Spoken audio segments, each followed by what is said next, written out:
Asli anak gua. Kita lanjutkan dialog di Apa Kabar Indonesia Pagi. Saatnya kita ke Mas Agung Baskoro. Mas Agung, dengan yang disampaikan oleh Pak Jokowi ada sosok besar di belakang kasus ijazah ini. Apakah ini akan menimbulkan keresahan atau ini sebenarnya kode dari Pak Jokowi gitu Pak? Ya, kodenya kuat ya. Kalau orang besar itu bisa yang melawan sama-sama orang besar atau yang lebih besar atau orang besar yang bersatu untuk melawan orang besar yang lain. Nah, tapi yang jelas begini, Pak Jokowi itu kan kalau dilihat siapa saja yang berkelindahan bersamanya itu bisa dikategorikan 3, Mbak Andi Kumala, Mas Philip. Pertama, orang-orang yang tidak puas dengan kinerja Pak Jokowi 2 periode, itu berkelindahan di situ. Yang kedua, orang-orang yang kemarin Pilpres istilahnya belum menerima sepenuhnya kekalahannya. Atau yang ketiga bisa juga yang berkelindahan dengan 2029. Karena kan Pak Jokowi, Mas Gibran ini kan punya narasi besar di 2029 untuk apakah bersama dengan kekuasaan atau berpisah dengan kekuasaan. Isu ini sedikit banyak bisa membuat delegitimasi reputasi Pak Jokowi, Mas Gibran, keluarga Solo ketika terus-menerus diekspos. Nah, bobot ini yang saya kira susah untuk tidak mengaitkan dengan politik. Dan Pak Jokowi merasakan itu, sekuennya kan terus-menerus. 4 tahun terus terjadi isu ini.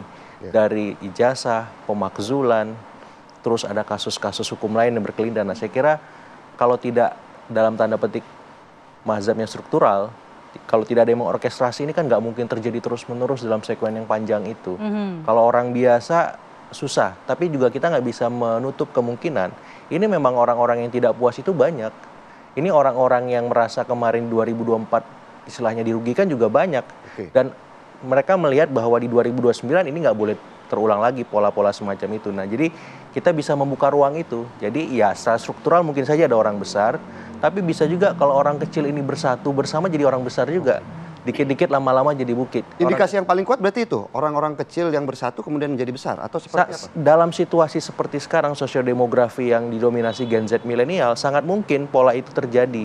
Kenapa? Karena ya masyarakat sudah melek secara informasi, sudah terpapar dengan teknologi. Jadi kemungkinan-kemungkinan itu ada. Jadi cara melihatnya bukan hanya melihat struktur yang besar itu dalam politik kita seperti sekarang, tapi juga bisa orang-orang kecil ini punya kesamaan nasib, sama-sama dirugikan, sama-sama dikecewakan, bersatu bersama, akhirnya ngumpul nggak sengaja. Tapi kalau kata Mas Ade, artinya apakah orang-orang kecil yang bersatu ini mempunyai kekuatan untuk memobilisasi begitu ya? Artinya mungkin dari klien Mas Ahmad. Kalau dalam nalar politik organik itu mereka bisa melakukan crowdfunding kan, Mas? Ngumpulin dana kecil-kecil lama-lama besar itu, dan itu banyak sekarang terjadi dalam politik kita, dalam sosial juga sering seperti itu. Jadi ada satu platform pengen bangun jembatan, dia cuma nyumbang 1.000, 5.000, lama-lama 1 miliar juga kalau yang ngumpulin di situ ada 100.000 orang misalnya. Maksudnya oke, ini ada orang besar, tapi jangan tutup peluang orang-orang kecil bersatu bersama untuk melakukan itu. Sehingga apa? Cara kita berpikir lebih lentur, lebih luas, dan lebih bijak. Sehingga ya kalau misalkan ini kasus hukum, ditangani dengan hukum. Kalau ini arahannya politik, dihadapi dengan politik.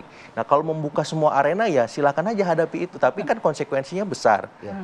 Energinya, waktunya, budgetnya, dan seterusnya. Dan saya kira itu kembali ke Pak Jokowi dan keluarga seperti itu. Tapi Mas Agung, terkadang tuh kasus hukum yang kental dengan aroma politik lebih besar dampaknya daripada kasus itu sendiri.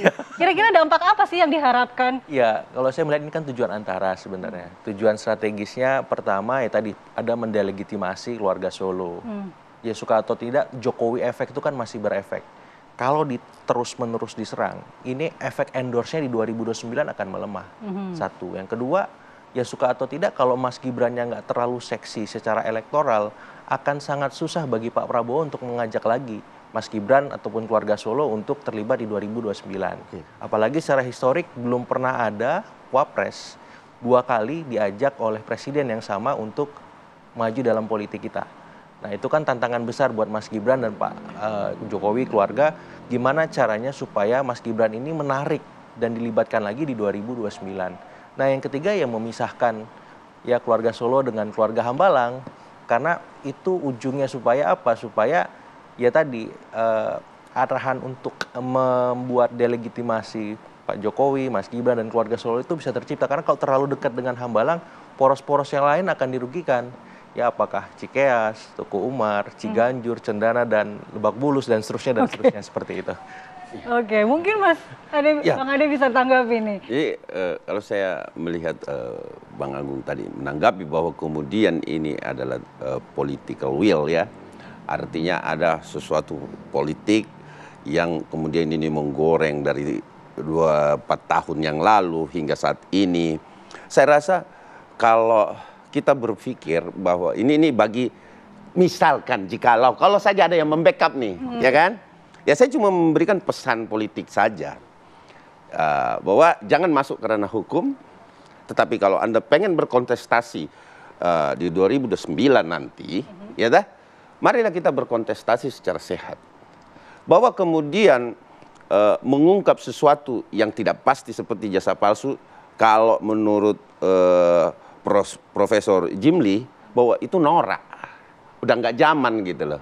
Nah saat ini political populis, ya dah, itu bisa meraut suara nantinya di 2029. Tapi bisa saja ini kan tetapi sebentar, mata dua begitu Mas. Ya, tetapi saya memperhatikan bahwa politik populis ini tidak dilakukan oleh semua jargon atau semua orang-orang besar yang dikatakan tadi Mas Agung gitu loh. Jargon ini justru saya memperhatikan agak alergi untuk politik populis. Nah ini yang saya sayangkan gitu loh. Kalau memang kita mau melihat rakyat kita, karena apa yang dilakukan Pak Insinyur Joko Widodo dari dia mulai kontestasi, bahwa sentuhan langsung kepada rakyat, ya itu dirasakan betul dari 58% tadi. Bahkan di 2000 berapa itu Trace Politik melihat bahwa ada pemenangan itu di 74, sekian persen kan. Nah inilah yang saya katakan, marilah kita berpolitik kalau ini memang mau dilakukan secara politik, tetapi tidak justru menjatuhkan untuk mengganjal calon-calon lain, karena kami tahu bahwa memang Mas Gibran saat ini adalah representasi dari kaum Gen Z, gitu loh. Nah itu yang saya perhatikan gitu loh, sehingga kalau memang mau berpolitik ya silakan monggo, tetapi jangan juga berdampak hukum. Oke, Mas Ade. Gitu. Muhammad, ada Ya, nasihat dari pendukung Jokowi itu saya arahkan pertama didengarkan juga oleh saudara Jokowi. Karena kalau statement hukum nanti tidak benar bisa berdampak gitu loh. Kalau saya lihat memang ini statementnya memang politik murni, karena dia sebut ada orang besar atau ada backingan, itu bukan statement hukum. Tapi kalau ini diteruskan bisa berdampak hukum. Karena itu saran saya kepada saudara Jokowi, fokus saja menghadapi laporannya yang sudah ada di Polda Metro Jaya. Itu satu. Yang kedua, sama luruskan Mas Agung. Jadi memang kita tidak bisa ya egosentris menilai orang lain seperti asumsi kita. Misalnya masalah sumbangan dan sebagainya. Saya ingin tegaskan sejak awal kami menangani Roy Suryo itu bahkan secara tegas melarang mengedarkan rekening donasi. Karena apa? Kita tidak mau ada fitnah. Yang kedua, kalau diedarkan rekening donasi ya, sistem perbankan kita itu hanya memberikan fasilitas persetujuan untuk mengirim, bukan untuk menerima. Kalau orang ngirim ke transfer ke nomor rekening nggak bisa kita tolak, sehingga nanti duit dari narkoba, dari korupsi, kenalah kita TPPU, kacau gitu loh. Makanya nggak ada ini namanya crowdfunding, bahwa di antara kami mengeluarkan anggaran, iya saya mengeluarkan bensin, bayar itu, iya, tapi tidak kemudian dianggap itu ada orang besar. Tapi kalau nanti di balik ini ada orang besar yang memang menjadi seteru politik Jokowi memanfaatkan situasi ini, ya silakan, itu urusan mereka. Jangan kemudian digebiah uyah, digeneralisir. Kita kemudian kena getah dari statement saudara Joko Widodo. Satu hal lagi, sebenarnya kalau persoalan ini kemudian dibawa di 1365 KUH Perdata dengan mengatakan bahwa ada perbuatan melawan hukum, sah, karena itu memang mekanisme hukumnya demikian, dan pengadilan menerima loh perkara ini. Kecuali pengadilan menolak, terus dia ngeyel, pengen terus mendebat saudara Joko Widodo terkait keabsahannya, ya itu kan berarti yang salah adalah orang yang ngeyel. Pengadilan menerima, ada nomor perkaranya. Dan satu lagi, sebenarnya kalau ingin ini sederhana dan tidak berdampak luas, ya saudara Jokowi tunjukkan ijazah asli. Tunjukkan ijazah asli. Sebelum ke Mas Agung, saya mau ke Mas Ade. Mas Ade mungkin ada sedikit tanggapannya. Mas Kosim mengatakan bahwa jangan sampai iklan loh Mas. Kalaupun nanti ada yang masuk ke dalam menorkestrasi atau memanfaatkan momentum ini, itu sah-sah saja kan begitu tuh. Nah, ini jangan sampai menjadi Enggak, iklan juga. bukan sah-sah saja. Maksud saya itu urusan yang lain, jangan digeneralisir loh. Kamu maksud saya begitu. Loh, Maksud saya begitu. kita sedang berjuang kuat-kuatan melawan masalah ini, kok digeneralisasi ada backingan? Kan kita jadi kok sedih sekali, kita sebagai bagian anak bangsa ingin membersihkan legasi negeri ini dari tuduhan pernah dipimpin oleh seorang presiden yang berijazah palsu 10 tahun, kok tiba-tiba dianggap menjalankan agenda orang besar. Oke. Kan sakit kita. Mas Agung, apakah otomatis itu terbantahkan kalau pernyataan Mas Ahmad seperti itu? Gini, ketika kita membahas isu pemakzulan dan ijazah, kita lupa bahwa Jokowi ini punya jasa 2 periode. Misalkan lewat infrastruktur. Kita nggak pernah bahas itu lagi sekarang di ruang-ruang publik kita. Top of mind publik sekarang ketika ngomong Pak Jokowi, warga Solo, itu ijazah atau pemakzulan. Nah, infrastruktur kan lumayan masif ya. Kemudian yang kedua, misalkan beliau punya legacy, ya beliau suka turun ke bawah. Itu kan jadi trademark bagi semua politisi. Bahwa belusukan itu gaya berpolitik untuk merangkul suara di grassroots. Nah, saya kira itu positif juga. Yang ketiga, beliau juga bisa dilihat sebagai salah satu pemimpin yang dari level bawah bisa meretas jalan, walaupun di ujung ketika Mas Gibran maju ada problem etik di sana. Sehingga saya melihat kalau misalkan kita mau mendudukkan persoalan ini secara objektif, mestinya kan ada plus, ada minusnya. Bukan hanya minusnya aja nih, gitu. Nah, saya berupaya di sini bahwa semua kepala negara kita, presiden kita itu punya sisi-sisi itu. Nah, ketika kita mengekspos salah satu sisi, otomatis ada yang diuntungkan dan ada yang dirugikan. Walaupun Pak Ahmad bilang kita fokus berjuang, kita fokus membawa isu ini supaya publik tahu, duduk persoalan soal ijazah, nggak ada masalah. Tapi Pak Ahmad dan teman-teman harus memahami juga, di politik itu tidak bisa semuanya bergerak seperti hukum. Kacamata kuda, fokus di situ menyelesaikan masalah hukum. Ada yang kemudian berkelindan di sana, ada yang merasakan efek dan eksesnya juga, dan itu harus ditempatkan kalau dalam politik sama pentingnya dengan persoalan hukum sendiri. Kenapa? Karena efek politik itu kadang lebih terstruktur, sistematis dan masif bahasa MK. Tanpa sadar di sisi Pak Jokowinya juga, di sisi para pendukungnya dan di sisi kita sebagai masyarakat. Karena apa? Saya berharap isu ini bisa mencerdaskan publik secara keseluruhan. Ya, kita jadi tahu soal ijazah Pak Jokowi satu hal, tapi kita jangan sampai lupa bahwa semua kepala negara kita, presiden kita juga punya jasa, yang itu apakah kalau dikontraskan sebanding atau tidak itu urusan masing-masing, tapi setiap pemimpin punya sisi-sisi itu seperti itu. Iya.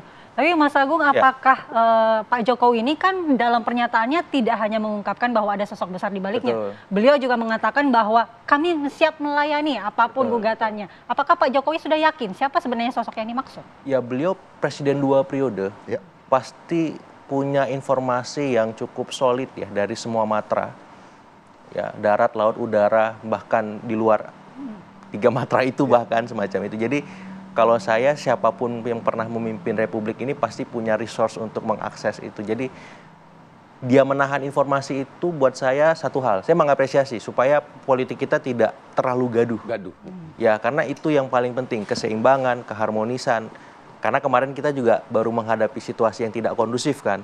Kalau langsung diverbalkan siapa orang besar itu juga nggak sehat menurut saya. Dan saya mengapresiasi itu, dan kalau memang pun diverbalkan saya kira it's okay. Nanti kan efeknya ke hukum, Mas Kozin ya gitu. Jadi itu kembali ke Pak Jokowi lagi.